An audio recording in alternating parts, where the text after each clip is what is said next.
बिस्मिल्लाहिर्रहमानिर्रहीम। अस्सलाम वालेकुम। प्रोग्राम लाइफ लाइन साण करे तव्हांजो मेज़बान डॉक्टर वाहिद बशमावर हाज़िर आहिनि। नाज़रीन, तव्हां ख़बर आहे त हिन प्रोग्राम में असां तव्हांखे मुख़्तलिफ़ बीमारियुनि जी ॼाण ॾींदा आहियूं।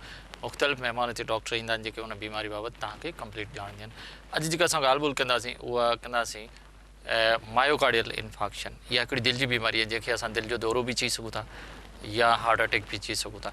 चऊं त दिलि जूं मुख़्तलिफ़ बीमारियूं, पर मायोकार्डियल इन्फेक्शन बि हिकिड़ी बीमारी जो हिसो आहे जंहिंजे करे दिलि जो दौरो बि थी सघे थो ऐं उन सां गॾु हार्ट अटैक जंहिंखे चऊं उहो बि थी सघे थो। त असां कोशिशि कंदासीं तव्हांखे ॿुधाए त दिलि जो दौरो छो थींदो आहे, उनजा बुनियादी सबब कहिड़ा आहिनि, उहे कहिड़नि माण्हुनि खे थी सघे थो, उनजे बचाव जा कहिड़ा तरीक़ा, उनजो इलाजु छा आहे ऐं इन्हनि दिलि जी बीमारियुनि खां कीअं बची सघिजे थो।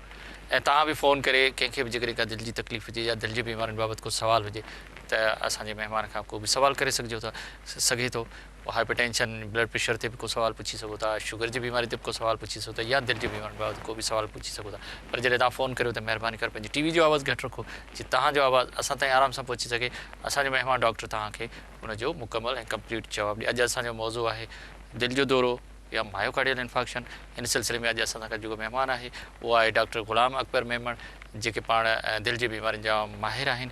अचो त पंहिंजे महिमान सां ॻाल्हि ॿोल जो सिलसिलो शुरू कयूं। डॉक्टर साहब अस्सलाम वालेकुम। वालेकुम सलाम डॉक्टर ग़ुलाम अकबर मेमण, तव्हांजी वॾी महिरबानी, तव्हां असां वटि आयो। डॉक्टर साहब, हूअं त जीअं इंसान जे जिस्म जेको आहे सॼो उनजे मुख़्तलिफ़ हिसनि जूं मुख़्तलिफ़ बीमारियूं आहिनि ऐं उन हिकिड़े हिसे में मुख़्तलिफ़ बीमारियूं थींदियूं आहिनि। दिलि जूं मुख़्तलिफ़ बीमारियूं आहिनि, काफ़ी उनजा मुख़्तलिफ़ नाला आहिनि, मुख़्तलिफ़ सबब आहिनि, पर ज़ाहिर आहे उन हर बीमारी जो दिलि जे मथां असरु पवे थो। त असां हिकिड़ो आम माण्हुनि में जंहिंखे असां मायोकार्डियल इन्फेक्शन हिकिड़ो दिलि जी बीमारी आहे उनखे असां दिलि जो दौरो बि चई सघूं था या हार्ट अटैक बि चई सघूं था। त आम लफ़्ज़नि में इनखे मायोकार्डियल इन्फेक्शन या इहो दिलि जो दौरो आहे छा? भाई साहब, असांजे आम माण्हुनि जे ॿुधण जे लाइ बुनियादी तौर ते असां जेके आम माण्हू आहिनि उन्हनि खे असां इहे चवंदा आहियूं, उहे चवंदा आहिनि त असांखे दिलि जो दौरो पियो आहे या उन्हनि खे अटैक थियो आहे दिलि जो, या असां पंहिंजे मेडिकल टर्म में हुनखे मायोकार्डियल इन्फेक्शन चवंदा आहियूं। बुनियादी तौर ते हे दुनिया जे सभिनी खां वधीक जेका सो माना जेके बीमारियुनि में सभिनी खां वधीक जंहिंजे करे मौत थिए थो इंसाननि जो या मरीज़नि जो, सो दिलि जी बीमारियुनि जे करे थिए थो। हिन में बुनियादी तौर ते हीअं थींदो आहे त दिलि जूं जेके रगूं हूंदियूं आहिनि जेके दिलि खे खून पहुचाइनि थियूं, उन्हनि जे अंदरि मुख़्तलिफ़ क़िस्म जा जेको आहे सो ज़रात, पोइ उहे कोलेस्ट्रॉल जी सूरत में हुजनि, खून ॼमण जी सूरत में हुजनि या मुख़्तलिफ़ ॿिया जेको आहे सो अवामिल जेके उन में अची था वञनि, जंहिंजे करे उन मख़सूस जिस्म जे उन जे दिलि जे गोश्त खे उहो रत, ऑक्सीजन ऐं जेका उन सां गॾु उनजो खाधो खुराक न पहुचण जे करे उहो हिसो जल्दी मरी वञे थो या डेड थी वञे थो। उनजे करे मुख़्तलिफ़ क़िस्म जा जेका सो मरीज़ खे कुझु अलामतूं ज़ाहिर थियनि थियूं, उन में सीने में सूरु थियणु ऐं दिलि जो फेल थियणु या ॿियूं क़िस्म जूं अलामतूं ज़ाहिर थियनि थियूं। अहिड़े पूरे अमल खे असां मिलाए जुलाए दिलि जो दौरो या हार्ट अटैक चऊं था। न, हूअं बुनियादी तौर ते छा हिकिड़ो मायोकार्डियल जेको आहे जेको तव्हां मायोकार्डियल जो चयो था उहो बि हार्ट अटैक जो सबबु थी सघे थो, अहिड़ी तरह सां ॿियूं बीमारियूं बि हार्ट अटैक जो सबबु थी सघनि थियूं? हा बिल्कुलु, जेकॾहिं मायोकार्डियल इन्फेक्शन जेकॾहिं थिए थो त जेको आहे सो इहो हार्ट अटैक जो सबबु आहे, यानी उहो बज़ात ख़ुदि हिकिड़ो हार्ट अटैक आहे। पर डायरेक्टली जेको आहे सो सिधे तरीक़े सां जॾहिं में दिलि जी रगुनि जे अंदरि रुकावट थी वञे थी त उहे मायोकार्डियल इन्फेक्शन यानी दिलि जे गोश्त खे जंहिं महिल ख़तमु करे छॾनि थियूं या मारे छॾनि थियूं, उहो उनजी मेन वजह इहा त उनखे खून नथो मिले, यानी उनजे अंदरि जेको ऑक्सीजन ऐं उनजी जेका खुराक आहे उहा उनजे दिलि जे पठनि खे नथी मिले, यानी गोश्त खे नथी मिले, उन करे मरी वञे थो। पर ॿियूं अहिड़ियूं बीमारियूं बि आहिनि जंहिंजे करे छा थो थिए त बुनियादी तौर ते दिलि जी रगुनि में का रुकावट कान्हे का, पर उहे जेको आहे सो ऑक्सीजन न पहुचणु या जेको आहे सो खून सही तरीक़े सां ॿी विझण जे करे न पहुचण जे करे बि दिलि जा जेको आहे सो उहे यानी गोश्त जा हिसा जेके आहिनि से इहो खुराक खां सवाइ ख़राबु थी सघंदा आहिनि, खुराक खां सवाइ रहनि था, ऐं उन्हनि जे अंदरि बि जेको आहे सो असांखे दिलि जे अटैक वारी सिचुएशन ज़ाहिर थी सघे। मतिलबु ज़रूरी न आहे त मायोकार्डियल इन्फेक्शन सवाइ ॿिया बि रीज़न आहिनि जेके ॿिया बि सबब आहिनि जेके हार्ट अटैक या दिलि जे दौरे जो सबबु थी सघनि, जेके तमामु घटि आहिनि पर मतिलबु थी सघे ज़रूरी न आहे त इहो। अच्छा, छा तव्हां सम्झो त हार्ट अटैक जेको आहे उहो उनजा बुनियादी के ख़ासि सबब आहिनि? कहिड़ा बुनियादी सबब आहिनि त हार्ट अटैक थिए थो या दिलि जो दौरो थिए थो या मायोकार्डियल इन्फेक्शन पैदा थिए थो, उनजा के ख़ासि सबब आहिनि? हा बिल्कुलु, उनजा हिकिड़ा सबब आहिनि। बुनियादी तौर ते जेके दिलि जी जेका सो जेके टे रगूं हूंदियूं आहिनि जिनखे असां कोरोनरी आर्टरीज़ चवंदा आहियूं। उहे टे मेन शरियानियूं आहिनि जेके दिलि खे जेको आहे सो रतु पहुचाइनि थियूं। उन्हनि दिलि जी शरियानियुनि जे नालीअ जे अंदरि जेका रुकावट थिए थी, जेका एथरोस्क्लेरोसिस जे करे थिए थी, प्लेग फॉर्मेशन थी वञे त उन जे करे जेको आहे सो इहो अटैक थिए थो। उन खां अलावा जेकॾहिं उन नालीअ जी जेको आहे सो पाइप जे जेको दीवारुनि में को मसइलो थी थो वञे, यानी मसलन त उन में जेको आहे सो टीयर अची थो वञे या को एन्यूरिज़म ठही थो वञे या उन जी का कंजेनाइटल एनॉमली ठही थी वञे या स्ट्रक्चर अची थो वञे, उन जे करे बि जेको हार्ट अटैक थिए थो। ऐं उन खां अलावा जेको आहे सो ॿिया जेका आहे सो दिलि जे वालनि जी बीमारी थियनि थियूं, जंहिंजे अंदरि जीअं जेको आहे सो एओर्टिक स्टेनोसिस थींदी आहे, उन में हाइपरट्रॉफी थी वेंदी आहे ऐं ब्लड सप्लाई कोरोनरीज़ खे घटिजी वेंदी आहे, उन जे करे बि पेशेंट एंजाइना एक्सपीरियंस करे सघे थो। त इन मतिलबु आहे त इन में मुख़्तलिफ़ क़िस्म जी वजूहात थी सघनि थियूं जेके डॉक्टर हिकिड़ी ख़ासि ॻाल्हि आहे, चवंदा आहिनि त कॾहिं कॾहिं जेको ॿाहिरियूं पार्टिकल रत में अचे उहो बि हार्ट अटैक जो सबबु थी था। जी बिल्कुलु, उहो कीअं ईंदो आहे ॿाहिरां? हा, बुनियादी तौर ते ईअं थींदो आहे त जेकॾहिं हिकिड़ो कंहिंजी टंगुनि जे अंदरि रतु ॼमी थो वञे, नसुनि में रतु ॼमे थो, यानी उनखे असां थ्रोम्बो एम्बोलिक फिनोमेना चवंदा आहियूं। जेकॾहिं एम्बोलिज़म को ट्रेवल करे अची थो वञे ऐं पेशेंट खे VSD आहे या मतिलबु को डिफेक्ट आहे या जेको उहो लंग्स जी सर्कुलेशन में कंहिं तरीक़े सां बाईपास थी करे लेफ्ट वेंट्रिकल में अची वञे थो, त उहो थी सघे थो त उहो जेको आहे सो एओर्टा जे ज़रिए शरियान जे ज़रिए कोरोनरीज़ में वञी उहो किथे इम्प्लांट थी सघे थो। बिल्कुलु, अक्सर बेशितर दिलि जे ॿारनि में बुखार जी बीमारी थींदी आहे जेके इन्फेक्टिव एंडोकार्डाइटिस चइबो आहे। त उन जे अंदरि बि जेको आहे सो छा थींदो आहे त वेल जे अंदरि मुख़्तलिफ़ क़िस्म जा जरासीम बैक्टीरियाज़ जी जेको आहे ग्रोथ ठही वेंदी आहे, उहा ग्रोथ करे करे एम्बोलाइक करे छॾींदी आहे, यानी एम्बोलिज़म उहो दिलि जी खाॿी कनोती में अची वेंदो आहे, खाॿे पासे अची वेंदो आहे वेंट्रिकल जे अंदरि, ऐं उहो जेको आहे सो एओर्टा जे अंदरि अची कोरोनरीज़ में अची ब्लॉक करे सघे थो। त मतिलबु लाज़मी न आहे त दिलि जी जेका उहे रगूं आहिनि उन जे अंदरि ई का रुकावट मौजूदु हुजे, पर उहा ॿी किथां ट्रेवल करे बि अची दिलि जी ॿियनि बीमारियुनि जे ज़रिए बि जेका उहा उते अची दिलि जो अटैक कराए सघे थी। मतिलबु किथां बि अची करे इहो बि हिकिड़ो माना सबबु थी सघे थो। माना इहो आहे त जेका बि उनखे जेका रत सप्लाई थिए पियो उन में जेकॾहिं किथे बि रुकावट अचे थी त पोइ उन में हार्ट अटैक जो चांसिस वधी था। अच्छा डॉक्टर साहब, कहिड़ा माण्हू जेके आहिनि मोस्टली तव्हां वटि, छा हर माण्हू खे हार्ट अटैक थी सघे थो, ॿार खे बि थी सघे थो, नौजवान खे थी सघे थो, या के माण्हू रिस्क ते आहिनि उन्हनि खे घणो करे थी? अच्छा, प्रैक्टिकली जेकॾहिं हिन महिल ताईं जेका बि साइंटिफिक जेके बि बुनियादी तौर ते तहक़ीक़ूं मौजूदु आहिनि त उन में हिकिड़ो का बि बुनियादी हिकिड़ी शइ खे पिन पॉइंट करे असां नथा चई सघूं त ही माण्हू आहिनि जिन खे हार्ट अटैक थींदो, न त ॿिए कंहिंखे न थी सघे थो। त इहा बुनियादी तौर ते हिकिड़ी ॾाढो ब्रॉड यानी हिकिड़ो वॾो हिकिड़े क़िस्म जे पैमाने जी ॻाल्हि आहे त हिन ते कंहिंखे बि सफ़ा नंढो करे कंहिंखे पिन पॉइंट नथो करे सघिजे। पर अक्सर इहो ॾिठो वियो आहे त जेके ज़्यादा जेका सो माण्हू शिकार थियनि था हार्ट अटैक जा, उहे माण्हू आहिनि जेके शुगर जा मरीज़ आहिनि। ठीकु आहे, जिन खे शुगर आहे त उन्हनि खे चांसिस आहिनि त उन्हनि खे हार्ट अटैक थिए, घणा चांसिस थींदा आहिनि, तमामु घणा थींदा आहिनि, हिकिड़ी आम जेको आहे सो आम माण्हू खां वधीक। ठीकु आहे, जंहिंखे ब्लड प्रेशर आहे उन में हार्ट अटैक थियण जा चांसिस घणा आहिनि, उनजो बि चांसिस आहिनि त उनखे ब्लड थिए। जेको को नशो कनि था, जेके स्पेशली जेके स्मोकिंग कनि था, सिगरेट पीअनि था, उन्हनि में बि चांसिस वधी वञनि था जेका सो अटैक जा। ऐं जेके माण्हू जिन जे अंदरि का अहिड़ी बि मौरूसी बीमारी आहे जंहिंजे करे हुननि जो कोलेस्ट्रोल वधियल रहे थो, यानी जिस्म जे अंदरि जेको सो चिकनाईअ जो मिक़दारु घणो वधियल आहे नॉर्मल खां वधीक, यानी जंहिंजी फ़र्ज़ु कयो त 200 खां वधीक वधियल आहे जेका आहे, सो उन्हनि माण्हुनि खे बि अटैक जा चांसिस वधनि था। या जंहिंजी ख़ानदान जे अंदरि जेके उन्हनि जा पहिरियां कज़न्स आहिनि, यानी पहिरियां रिलेटिव्स आहिनि, यानी माउ पीउ भाउ भेण, ठीकु आहे, या चाचा, माना इन्हनि जी जेका रिलेशन्स में जेकॾहिं उन्हनि खे प्री मेच्योर यानी वक़्त खां पहिरियों उन्हनि खे अटैक पियो आहे त उन्हनि जी माण्हुनि में जेके उन्हनि जी औलादुनि में चांसिस आहिनि त जेको उन्हनि खे जेको अटैक थियण जा चांसिस वधी वञनि था।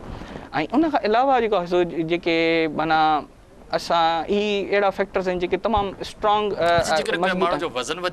जी बिल्कुलु, इहे मॉडिफाइबल चवंदा आहियूं असां हिननि खे, त यानी इहे अहिड़ा फैक्टर्स आहिनि जंहिंखे तव्हां कंट्रोल करे सघो था। यानी हिकिड़ो माण्हू जेको वर्जिश नथो करे, जंहिंजो वज़न घणो आहे, खाइण पीअण जूं हैबिट्स ॾाढियूं घणियूं आहिनि, या हू फैटी डाइट ॾाढी थो खाए, यानी कोलेस्ट्रोल वारा शयूं जाम थो खाए, ऐं वर्जिश नथो करे, हले चले नथो, फिज़िकल एक्टिविटी हुनजी घटि आहे, ऐं हुनजी कमर जेको 40 खां मथे आहे, ठीकु आहे, हुन जेको आहे सो मतिलबु सिगरेट स्मोकिंग करे थो, इहे सभु शयूं जेको मिलाए जुलाए बि जेको आहे so heart attack, blood pressure ऐं शुगर जा जेको आहे सो इहो चांसिस हिननि मरीज़ में वधाए सघे थो। डॉक्टर अकबर कॉलर आहे, उनखे बि शामिल कयो। हेलो, अस्सलाम वालेकुम। वालेकुम अस्सलाम। डॉक्टर ज़फ़र सियाल साहब ॿुधायो कराची खां साईं। वॾी महिरबानी डॉक्टर ज़फ़र। डॉक्टर गुलाम अकबर मेमण असां सां गॾु छा पुछंदो?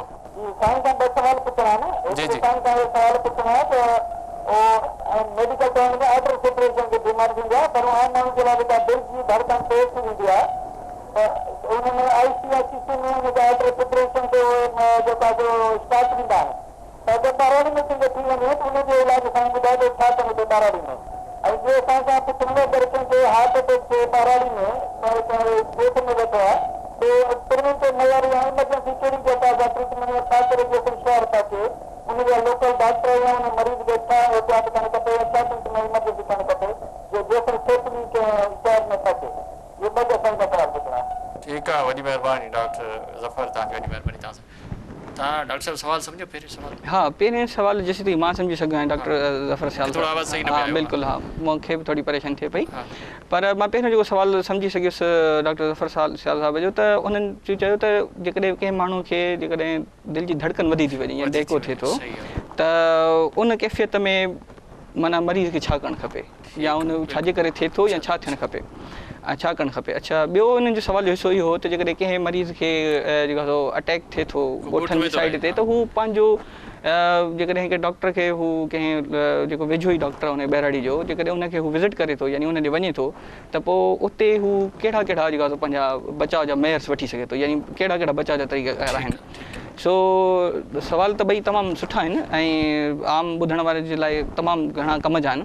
सो मां चवंदुमि त जेका धड़कन जो जेको पहिरियों सवाल कयो डॉक्टर साहब, सो उन में इहो आहे त जॾहिं बि कंहिं बि मरीज़ खे धड़कन थिए थी त धड़कन बुनियादी तौर ते जंहिंखे असां पंहिंजी मेडिकल टर्मिनोलॉजी में चवंदा आहियूं पल्पिटेशन, यानी दिलि जो दहिको वधी वियो आहे, असांखे दिलि जो दहिको महसूसु थिए थो।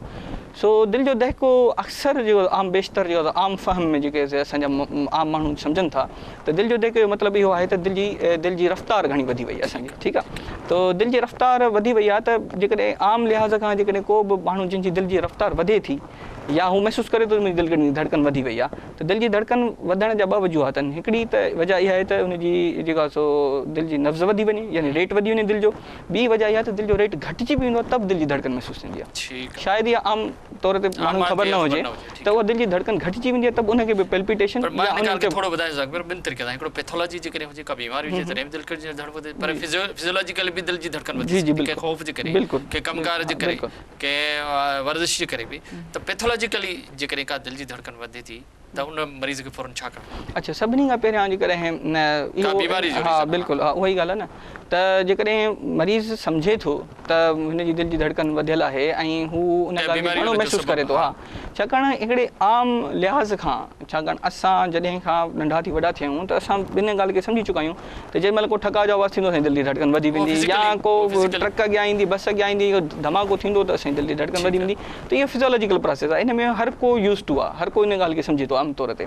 त पर जेकॾहिं पैथोलॉजिकली यानी कंहिं बीमारी जी वजह सां दिलि जी कंहिं बीमारी जी करे ई दिलि जी धड़कन वधी आहे त सभिनी खां पहिरियों मरीज़ उहो महसूसु करे त कोशिशि करे त उहो पंहिंजी नब्ज़ खे उते ई उते चेक करणु चाहे चेक करे त उन नब्ज़ तमामु घणी तेज़ त न आहे, पर जेकॾहिं तेज़ आहे त उन में तमामु घणियूं शयूं अची सघनि थियूं। जेकॾहिं उहा कॾहिं कॾहिं असांजो हार्ट अटैक, दिलि जो अटैक बि कॾहिं कॾहिं दिलि जी धड़कन जी तेज़ीअ सां ज़ाहिर थींदो आहे, ऐं उहा जेकॾहिं दिलि जी धड़कन तव्हांजी साह जो मुझारो करे थी, सीने ते दबाव करे थी, त इन जो मक़सदु इहो आहे त तव्हांखे जल्दी सां जल्दी कंहिं दिलि वारे डॉक्टर ॾे वञणु खपे, डॉक्टर खे रुजू करणु। हाणे मां सम्झो जेकॾहिं दिलि जी धड़कन कंहिं बीमारी जे सबब सां वधे थी ऐं उहो फौरन ठीकु नथी थिए त उन मरीज़ खे फौरन पंहिंजो डॉक्टर ॾे ज़रूरु वञणु घुरिजे, त का न का बीमारी थी सघे थी ठीकु आहे, हिकु त इहो। अच्छा, ॿियो जेको सवाल हो डॉक्टर साहिब जो, त जेकॾहिं ॻोठनि में हार्ट अटैक थिए थो त कंहिं जहिड़े डॉक्टर ॾे उहो मरीज़ वञे थो जेको तव्हां सम्झो, त उहो कहिड़ा उते मेजर्स वठे? हा, जेकॾहिं को मरीज़ तव्हां एज़ ए स्पेशलिस्ट हुनखे छा गाइड कयो? हा, जेकॾहिं अहिड़ो मरीज़ आहे जेको सम्झे थो त जेका हुनखे सीने जी तकलीफ़ थी आहे ऐं दिलि जो अटैक जो मसइलो थिए थो त उहो जॾहिं कंहिं डॉक्टर ॾे विज़िट करे थो त सभिनी खां पहिरियां त उहो डॉक्टर हुनजा जेका जेकॾहिं कोशिशि करे सघे त उन वटि जेकॾहिं दिलि जी पटी या ECG अवेलेबल हुजे त सभिनी खां पहिरियों त हुनजी ECG करे ऐं हुनजो वाइटल ज़रूरु असेस करे। वाइटल असेस करण खां पोइ हुनखे जेकॾहिं ज़बान जे हेठां गोरी रखण वारी अवेलेबल आहे त मौजूदु आहे त उहे ॾेई छॾे, ऐं उन खां अलावा जेकॾहिं डिस्प्रीन जी गोरी हिकिड़ी जेकॾहिं चॿाइण लाइ हुजे ऐं हू असेस थी वञे त हीउ बिल्कुलु हिनखे दिलि जो अटैक आहे त हुनखे डिस्प्रीन चॿाइण लाइ ॾिए, ऐं 4 गोरियूं जेका सो असां हुन में हिकिड़ी ॻाल्हि आहे न, मतिलबु जेकॾहिं सम्झे हिनखे हार्ट अटैक आहे त पोइ फौरन रिफर ज़रूरु बिल्कुलु रिफर उते हुनजो इलाज नथो थी हा न, पर मतिलबु आहे त तव्हांखे मां इहो ॿुधायां त इहो तमामु ज़रूरी आहे त डिस्प्लिन हुनखे तव्हांजी ॻाल्हि आहे त जेको बि हुते डॉक्टर आहे उनखे एतिरी ॼाण हुजे उहो एतिरो मेजरमेंट करे त जेकॾहिं हार्ट अटैक आहे त उनजो इलाजु करे, जेकॾहिं का ॿी बीमारी आहे त उनजो इलाजु करे। पर ॻोठनि में ज़ाहिर आहे डॉक्टर ॾाढा परे हूंदा, त मुंहिंजे ख़्याल में जेकॾहिं कंहिंखे ॻोठनि में को अटैक थिए थो त उहो फ़ौरन कंहिं वॾी अस्पताल न वञे, छो त जेतिरो जल्दी वेंदो एतिरो हिन बीमारी खां जेको सो माण्हू बची सघे थो। डॉक्टर साहिब जो सवाल आहे अची हिकिड़े दिलि जो मुख़्तलिफ़ तव्हां ॿुधायो त ॿाहिरां बि को पार्टिकल अची उहो दिलि जी बीमारी करे सघे थो, जेकॾहिं जेके असांजो आर्टियूं जेके दिलि खे रत सप्लाई कनि थियूं उन्हनि में को डिफेक्ट अचे तॾहिं बि हार्ट अटैक थी सघे थो, ॿिया बि सबब थी सघनि था। त जेकॾहिं को दिलि में सूरु आहे या डॉक्टर साहिबु चयो त दिलि जी पाल्पिटेशन धड़कन वधे थी, या हलण में का तकलीफ़ आहे, या सीढ़ियुनि ते चढ़ण में का तकलीफ़ आहे, या केॾी महिल सूरु थिए थो वरी छॾे थो, त हिकिड़ो आम माण्हू कीअं ख़बर पए त मूंखे दिलि जी तकलीफ़ आहे, कहिड़ियूं ख़ासि साइन सिम्टम हूंदियूं जेको जेकॾहिं उहा ज़ाहिर थिए त हिकिड़ो आम माण्हू फ़ौरन डॉक्टर वटि वञे? हा, जेकॾहिं को बि आम माण्हू डॉक्टर साहिबु हिकिड़ो कॉलर हुनखे पहिरीं शामिलु कयो था। हेलो अस्सलाम वालेकुम। तारिक खोखर। जी जी, छा पुछंदो डॉक्टर साहिब खां? डॉक्टर साहब खां पुछंदासीं त हार्ट अटैक जेको आहे हाई ब्लड प्रेशर जेके थींदो आहे या लो जे करे, ऐं जेको ॿियो ब्रेन हेमरेज थींदो आहे दिमाग़ी रग जो फाटण, उहो छाजे लाइ थींदो आहे? लो ब्लड प्रेशर जे लाइ या हाई ब्लड प्रेशर जे करे? ठीकु आहे, तव्हांखे जवाब ॾिनो, वॾी महिरबानी तव्हांजी। तव्हां असांजे फ़ोन खे ॾाढो ज़बरदस्त सुवालु हो, थोरो आवाज़ु घटि पियो आहे, पर हिकिड़ो त छा heart attack high blood pressure जे करे थींदो आहे, या जेका दिमाग़ जो जेको फॉले थींदो आहे उहो बि हाई ब्लड प्रेशर जे करे थींदो आहे? छा इहो हाई ब्लड प्रेशर ॿिन्ही बीमारियुनि जो सबबु आहे? जी बिल्कुलु, हाई ब्लड प्रेशर ॿई बीमारियूं कराए सघे थो अच्छा बुनियादी तौर ते। मां साईं जिन जेका ॾाढे मतिलबु लॻनि थो त हिननि खे नॉलेज आहे हिन जे बारे में, त मां उन्हनि जे लाइ स्पेशली मां ॿुधाईंदुमि त जॾहिं हाई ब्लड प्रेशर थींदो आहे त उहो हार्ट अटैक इन तरीक़े सां कराईंदो आहे त जेको ब्लड प्रेशर जंहिं महिल हाई हूंदो आहे त दिलि जूं जेके रगूं आहिनि जेके खून सप्लाई कनि थियूं दिलि खे, जेके उन जूं शरियानूं आहिनि, त उनजे अंदरि उन्हनि ते प्रेशर पवंदो आहे त उनजे इंडोथीलियम जे अंदरि चांसिस हूंदा आहिनि त कोलेस्ट्रॉल ऐं रत ॼमण जा चांसिस वधी वेंदा आहिनि, एथरोस्क्लेरोसिस प्रोसेस वधी वेंदो आहे। बाक़ी जेसीं ताईं दिमाग़ जी रग फाटण जो आहे त जंहिंखे असां हेमरेजिक स्ट्रोक चवंदा आहियूं, यानी फॉले चवंदा आहियूं आम लफ़्ज़ में, त उन में ज़्यादा चांसिस इहे आहिनि त जेको जॾहिं ब्लड प्रेशर तमामु घणो वधी वेंदो आहे त उहो दिमाग़ी रग फाटी सघे थी। पर इन अलावा बि ॿिया काज़िस आहिनि जंहिंजे करे दिमाग़ी रग फटे थी, यानी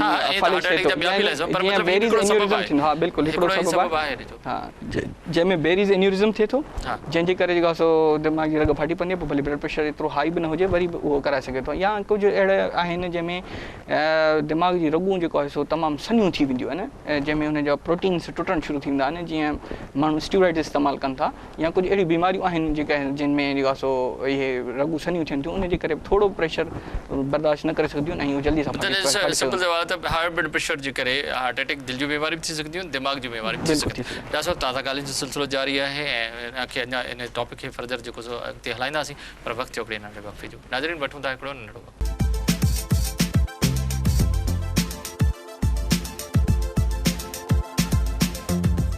वेलकम बैक नाज़रीन, अचो त पंहिंजे ॻाल्हियुनि जो सिलसिलो ॿीहर पंहिंजे महिमान सां शुरू कयूं। अॼु असां दिलि जे दौरे बाबति ॻाल्हि ॿोल करे रहिया आहियूं। डॉक्टर गुलाम अकबर महिमान असां सां गॾु आहे। डॉक्टर साहिबु वक़्फ़े सां पहिरीं ॻाल्हि पई हली त तव्हां चयो त इहे जेको ब्लड प्रेशर आहे उहो बि हार्ट अटैक जो सबबु थी सघे थो, पर हिकिड़े आम माण्हू खे कीअं ख़बर पए अहिड़ी कहिड़ी ख़ासि साइन सिम्टम या निशानियूं त उनखे दिलि जी बीमारी थी रही आहे या थियण वारी आहे? के ख़ासि निशानियूं बि हिन जो आहिनि, साइन सिम्टम जेके खणी चऊं असां? बिल्कुलु, हिन लाइ हिकिड़ी तमामु मख़सूस क़िस्म जी निशानी आहे जेका ॿियनि सीने जे सूरनि में यानी सीने जी तकलीफ़ुनि में इहा ज़ाहिर न हूंदी आहे, पर इहा स्पेशली माना ख़ासि तौर ते जेको आहे दिलि जे हुन सां वास्तो रखंदी आहे। जॾहिं का बि अहिड़ी का सरगर्मी कई वञे, यानी अहिड़ो को बि कमु कयो वञे जंहिंसां जेको आहे सो दिलि जी नब्ज़ वधे, या जंहिंसां माण्हू माना का एक्ज़र्शन करे थो, यानी का अहिड़ी माना अहिड़ो कमु करे थो जंहिंसां हू माना वॉक करे थो या डुके थो, ऐं हुनजे सीने जे अंदरि सूरु थियणु शुरू थी वञे, ऐं उहो सूरु हिन जो गले ताईं अचणु शुरू थिए, ऐं उहो बिल्कुलु सीने जे बिल्कुलु विच ते थिए, ऐं सूरु अहिड़े तरीक़े जो महसूसु थिए जीअं त केरु हुनखे दॿाए रहियो आहे ॿिन्ही हथनि सां हुनजे सीने खे। त अहिड़ी सूरत में जेकॾहिं सूरु पवे थो त उनजा अक्सर बेशितर इहे चांसिस हूंदा आहिनि त उहो दिलि जे करे अटैक थियल आहे। अच्छा, माना सूरु हुजे, मुसलसल हूंदो या छॾे वेंदो? न, इहो बुनियादी तौर ते जॾहिं इहो एपिसोडिक हूंदो आहे, यानी उहा वक़्फ़े सां थींदो आहे, ख़तमु थी वेंदो आहे। डॉक्टर साहिबु इन खां पोइ अॻिते वधाईंदो हिकिड़ो कॉलर आहे। हेलो अस्सलाम वालेकुम। वालेकुम अस्सलाम साईं। साईं महिरबानियूं। साईं महिरबानी आहे। अर्ज़ु इहो त छोकिरो जेको आहे जी साईं। जी जी ॿुधा पियो ॻाल्हि, पुछो डॉक्टर साहब का सवाल पुछो। हाँ वो छोकरो जो है 15 सालन जो है तकरीबन हाणे उनखे इहो दिमाग़ जो हिकिड़ो लहजो अचे थो जेको बेहोश थी थो वञे। उनखे जॾहिं ट्रेग्राल टेबलेट ॾियूं था त पोइ सही थी थो, अधु कलाक खां पोइ सही थी वञे। डॉक्टर खे ॾेखारियोसीं, उनजो चवणु आहे त हिनजो दिमाग़ जेको सो नंढो आहे, इहो तॾहिं थो थिए। हाणे उन लाइ असांखे मशवरो ॾियो। तव्हां पंहिंजो नालो ॿुधाईंदो, किथां पिया ॻाल्हायो? साईं नालो छोकिरे जो ॿुधायां पंहिंजो ॿुधायो, किथां पियो ॻाल्हायो? साईं दरबेले मां 12 सियाल। वॾी महिरबानी, तव्हांखे जवाबु ॾींदो, वॾी महिरबानी। तव्हां असांखे ॿीहर फ़ोन कई, दरबेले खां मोहरम शेख। साईं उनजो मसइलो दिलि जो त न आहे, पर जेको छोकिरो 15 साल जो, हुन दिमाग़ थोरो नंढो आहे, उहो माना बेहोश थी थो वञे। माना मूंखे लॻे थो कंजनाइटिली हुनजो दिमाग़ जेको डेवलप न थियो।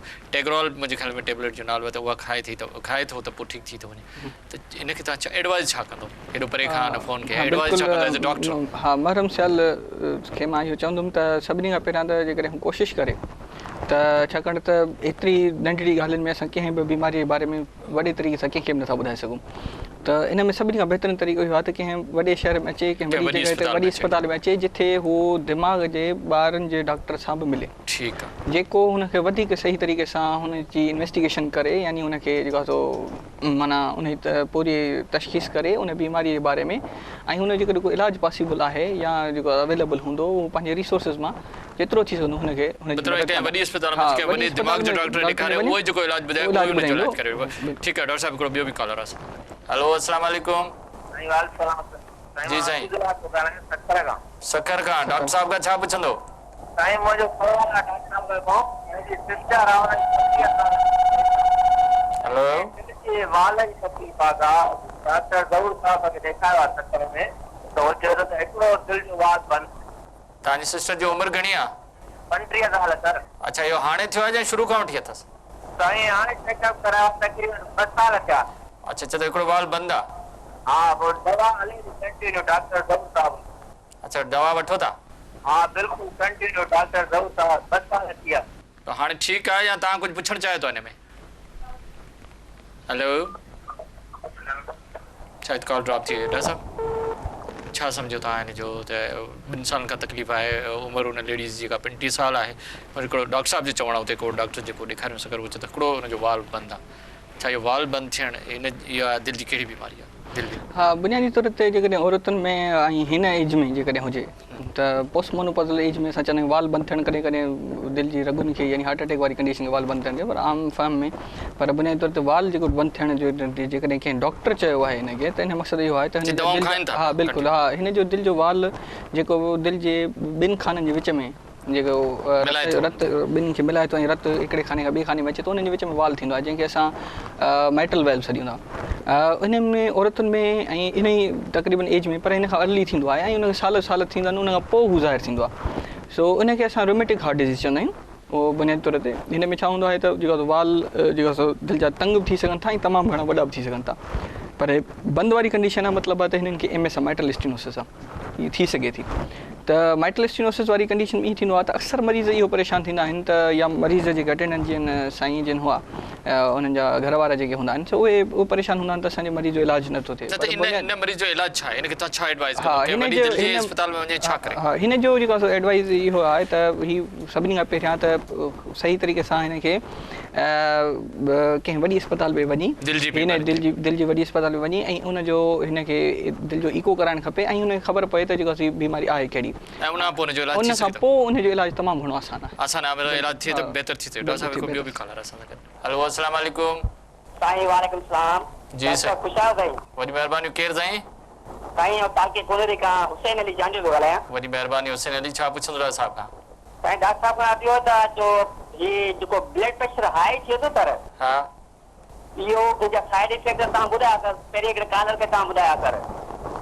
न, ब्लड प्रेशर हाई थिए त हुन में छा थींदो? उन सर जेके मुंहिंजा नुक़सानात आहिनि उहो तव्हां पहिरीं हिकिड़े कॉलर खे ॿुधाया। असुल में हाणे जेको लो थिए थो साईं ब्लड प्रेशर। अच्छा, तव्हां सम्झो जेको ब्लड प्रेशर हाई थिए हुनजा कहिड़ा नुक़सान आहिनि, जेको लो थिए थो हुनजा कहिड़ा नुक़सान? तव्हांजो सवाल इहो आहे? लो साईं जेको लो थींदो आहे ब्लड प्रेशर, उनजा जेके साइड इफेक्ट कहिड़ा आहिनि, उनजा नुक़सानात कहिड़ा आहिनि, उन जे बारे में असांखे थोरो ॿुधायो। अच्छा, तव्हांखे लो जे बारे में ॿुधाए? जी जी सर। ठीकु आहे, वॾी महिरबानी, तव्हांखे जवाबु ॾींदा, वॾी महिरबानी।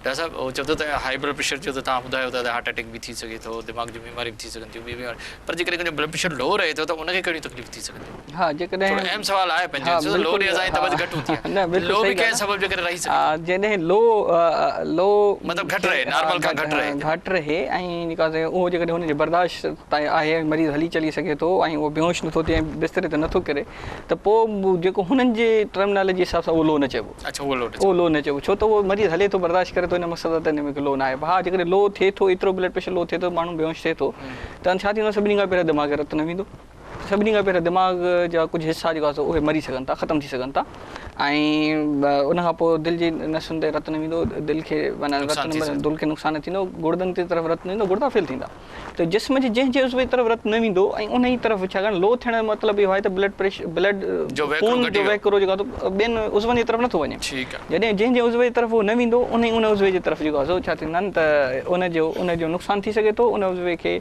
पंहिंजो कमु करणु छॾे सघे थो अहिड़ो ख़ासि रीज़न आहे हिन जो घटि थियण जो को सबबु आहे का बीमारी आहे हा किन बीमारियुनि कहिड़ियुनि बीमारियुनि मुख़्तलिफ़ बीमारियूं आहिनि ऐं न फ़क़ति पंहिंजी दिलि जी बज़ात ख़ुदि जूं बीमारियूं आहिनि दिलि जूं पर इन खां अलावा ॿियूं जिस्म जी ॿियूं मुख़्तलिफ़ खोड़ बीमारियूं आहिनि जंहिंमें ब्लड प्रेशर लो थी सघे थो यानी हिकिड़े माण्हू जो जेकॾहिं फ़र्ज़ु कयो जंहिंखे सख़्तु क़िस्म जी डायरिया लूज़ मोशन थियनि था ठीकु आहे त उनजो ब्लड प्रेशर लो थिए थो जेकॾहिं मरीज़ को बेहोश थिए थो त फौरन डॉक्टर ॾे वञो बिल्कुलु डॉक्टर छो त उनजो ॿियो को तरीक़ो न आहे ठीकु आहे डॉक्टर साहब हिकु ॿियो बि कॉलर आहे हेलो अस्सलाम वालेकुम साईं वालेकुम अस्सलाम जी साईं मोहम्मद दाऊद खोखर थो ॻाल्हायां शुभासपुर खां वॾी महिरबानी साईं मूं ॿुधो कंहिं अख़बार में पढ़ियो हुयो जेकॾहिं कंहिंखे हार्ट अटैक थिए त हुनजे लाइ फर्स्ट एड इहा आहे त हू खंघे डेरिब्लेट ॼाणी वाणी हू खंघे त हुन सां बि थोरो फर्स्ट एड मिली सघे थी जेसि ताईं हू कंहिं डॉक्टर वटि पहुचे डॉक्टर साहब हिन सां केतिरो मुतफ़िक़ आहिनि थोरो तव्हांखे ॿुधायो वॾी महिरबानी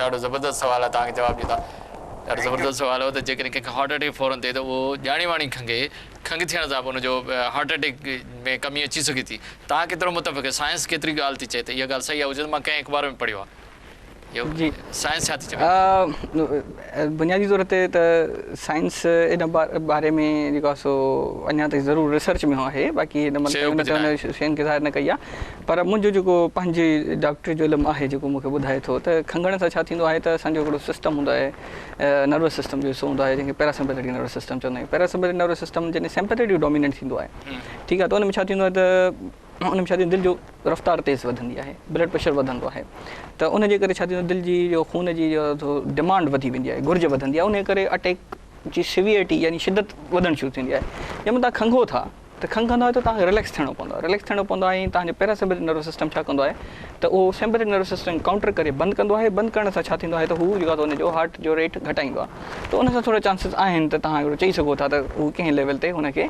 इहो बिल्कुलु फिज़ियोलॉजिकली हुनखे कंट्रोल करे सघे थो यानी शिदत खे घटाए सघे थो कंहिं लेवल ते घटाए सघे थो ॿियो वरी जेकॾहिं साह डिघो खणण सां त सीने जी जेको आहे थोरेसिक कैविटी आहे यानी सीने जो खोल आहे सो वॾो थी थो वञे दिलि खे वॾी जॻह मिले थी जंहिंसां रुॻो वधीक खुली सघनि थियूं ऐं थी सघे थो त जेको आहे हुन सां बिल्कुलु मतिलबु कंहिं लेवल ते को हिकिड़ो थी सघे थो पर निशानियुनि ते पाण ॻाल्हाए पियो पर जेके कॉलर आहे उन्हनि खे बि जवाबु ॾियणो हिकिड़ो त सूर जेको आहे उहो जेकॾहिं छाती में थिए त असां सम्झंदासीं त दिलि जी का तकलीफ़ आहे ख़ासि तौर ते खाॿे पासे ॾिया सूर ॿियनि बीमारियुनि जे करे बि थी सघनि था उहो वरी हिकिड़ो डिफरेंशियल डायग्नोस आहे इन खां अलावा ॿी कहिड़ियूं साइन सिम्टम हुजनि छा साह खणण में तकलीफ़ हुजे हलण में तकलीफ़ हुजे दिलि जी धड़कन हुजे छा छा ॿियो हुन में शामिलु हूंदो हा इन में इहो बुनियादी तौर ते सूर त हिन में घणो हूंदो आहे ठीकु आहे उन खां अलावा कुझु मख़सूसु हिसा हूंदा आहिनि जेका दिलि जो उहो हिसो इन्वॉल्व थिए थो त उन सां गॾु मुख़्तलिफ़ क़िस्म जूं कुझु हुन सां गॾोगॾु तकलीफ़ ज़ाहिर थी वञदियूं आहिनि जेकॾहिं मसलन दिलि जे हेठिएं हिसे खे यानी इंफीरियर वाले एम आई थींदो आहे त उन में छा थींदो आहे नब्ज़ घटिजी वेंदी आहे माण्हुनि खे चकर ईंदा आहिनि बेहोशी बि थी सघे थी त इहो हिकिड़ो हिसो आहे जेकॾहिं दिलि जे वॾे हिसे खे अटैक थिए थो त दिलि फेल थींदी आहे हुन करे साह में तकलीफ़ थी वेंदी आहे ऐं कॾहिं कॾहिं इहो थींदो आहे त दिलि जो वाल बि अटैक सां गॾु इन्वॉल्व थींदो आहे ऐं दिलि में कॾहिं कॾहिं सुराख बि डेवलप थी सघे थो अच्छा इहे टे निशानियूं उन खां इनखे अॻिते वधायूं त हिकिड़ो कॉलर बि आहे हेलो अस्सलाम वालेकुम वालेकुम सलाम सर साईं केरु अदा सर आउं कुर्बान अली कुंबर पियो ॻाल्हायां सांगड़ खां डॉक्टर साहब खां सुवाल हो हिकिड़ो जी त सर कॾहिं कॾहिं थींदो आहे त पेशेंट हूंदो आहे हुनजो सिस्टोलिक जेको ब्लड प्रेशर आहे उहो हाई हूंदो आहे ऐं डायस्टोलिक वरी लो हूंदो आहे त हुनमें थोरो कंट्रोवर्शियल थी वेंदी आहे त हाणे हिननि खे जेको ब्लड प्रेशर रिड्यूस करण वारी ड्रग ॾिजे या न उन बाबति तव्हां कुझु रहनुमाई कयो। वॾी महिरबानी, ॾाढो ज़बरदस्त सवाल पुछियोसि साईं। डिस्टोलिक सिस्टोलिक घटि वधि हुजनि, ॿई नॉर्मल न हुजनि, ॿई घटि हुजनि या ॿई वधि हुजनि त पोइ त खणे, पर जेकॾहिं हिकिड़ो वधि आहे हिकिड़ो घटि आहे त उनखे दवा ॾेई सघिजे थी? इहो छो थींदो आहे, कहिड़ी कंडीशन? बिल्कुलु सुठो सवाल आहे। सभिनी खां पहिरियां मां पंहिंजे कॉलर खे चवंदुमि त सागड़ खां ॻाल्हायां। हाँ जी बिल्कुलु सर, तमामु बहितरीनु सवाल कयो अथई। सिस्टोलिक ब्लड प्रेशर सभिनी खां वधीक ख़तरनाक सम्झो वेंदो आहे। जेकॾहिं सिस्टोलिक ब्लड प्रेशर वधियल आहे ऐं तमामु घणो वधियल आहे त तव्हां उनखे ट्रीट कयो, उन में को का बात कान्हे का, छो त सिस्टोलिक ब्लड प्रेशर सां नुक़सानु थींदो, डायस्टोलिक सां न। हाणे जेको सिस्टोलिक ऐं डायस्टोलिक ब्लड प्रेशर में जेकॾहिं तमामु घणो फ़र्क़ु आहे, जंहिंखे असां पल्स प्रेशर चवंदा आहियूं बुनियादी तौर ते, त जेकॾहिं हू तमामु घणो हेठि आहे, हू तमामु घणो मथे आहे, त उन जी कंडीशन इहा थींदी आहे हिकिड़ी नॉर्मल तौर ते बि जीअं औरतुनि में प्रेगनेंसी हूंदी आहे या ॿारनि में, इहा आम तरीक़े सां इहा शइ मिली सघी थी असां वटि। ठीकु आहे। बाक़ी जेकॾहिं फ़र्ज़ु कयो त कंहिंखे AR आहे, को दिलि जे वाल जो बीमारी आहे, या कंहिंखे ॿियो को फिस्ट्यूला ठहियलु आहे, या ॿियो को रगुनि जो मसइलो आहे, उन में बि तव्हांखे वाइड पल्स प्रेशर मिली सघे थो। यानी सिस्टोलिक डायस्टोलिक में तव्हांखे वॾो फ़र्क़ु अची सघंदो। माना सिस्टोलिक ऐं डायस्टोलिक में वॾो फ़र्क़ु जेकॾहिं अचे थो त उहो कंहिं दिलि जी बीमारी या ॿी नसुनि जी बीमारियुनि जे करे थी सघे थो। ऐं जेकॾहिं उहो ॿारनि में या कंहिं औरत में आहे प्रेगनेंसीअ दौरान, त इहो नॉर्मल फिज़ियोलॉजिकल थी सघे थो। हिन जो ट्रीटमेंट आहे? हा, अब जेकॾहिं फिज़ियोलॉजिकल आहे त सादी सी ॻाल्हि आहे, जेकॾहिं कंहिंखे एनीमिया जी वजह सां थिए थो, फीवर जी वजह सां थिए थो, त फीवर ट्रीट कयो। उनजो ट्रीटमेंट आहे छा? आम माण्हू ॻोठा वारो डॉक्टर छा करे ट्रीटमेंट ॾेई सघे थो, वधियल खे घटाए सघे थो? जेकॾहिं उहो ख़तरनाक हद ताईं वधियल आहे त हुनखे बिल्कुलु घटाए सघे थो।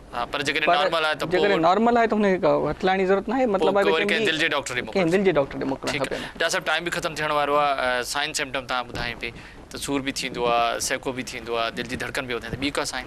हा, बेहोशी जी कैफ़ियत बची सघे थी। अच्छा, जॾहिं इहे दिलि जी बीमारी थींदी आहे त फौरन इन्वेस्टिगेशन कहिड़ियूं कराईंदा? अच्छा, सभिनी खां पहिरियां त सभिनी खां सुठो ऐं आम टूल जेको आहे सो इहो आहे त असां जेको आहे हिन जो दिलि जी पटी करायूं, ECG करायूं। ECG में असांखे MI जूं, रिदम जूं ऐं जेका ॿियूं क़िस्म जूं मुख़्तलिफ़ क़िस्म जूं घणियूं शयूं मिली सघनि थियूं। उन खां अलावा इकोकार्डियोग्राफी असां लाइ ॾाढो अहम हूंदो आहे, त जेकॾहिं उते अवेलेबल आहे एमरजेंसी में किथे, त इको करण सां असांखे जेका वाल्व मोशन एबनॉर्मलिटी या को वेल्वुलर डिफेक्ट मिली सघे थो, क्लिनिकल हिस्ट्री वग़ैरह। उन खां पोइ असां जेको आहे अञा बि जेकॾहिं मरीज़ सही तरीक़े डायग्नोस न थिए थो त अटैक आहे या न, त कुझु हिकिड़े मख़सूस टाइम खां पोइ असां हुनजे मुख़्तलिफ़ क़िस्म जो ब्लड टेस्ट करे सघूं था, जंहिंमें ट्रोपोनिन आई वग़ैरह करे सघूं था। जेकॾहिं अटैक स्टैब्लिश थी थो वञे त सभिनी खां पहिरियां असां हुनजी एंजियोग्राफी कंदासीं। त एंजियोग्राफी करण खां पोइ असांखे ख़बर पवंदी त हुनजी कहिड़ी रग बंदि आहे ऐं उनखे केॾी खोलणो आहे। ठीकु आहे।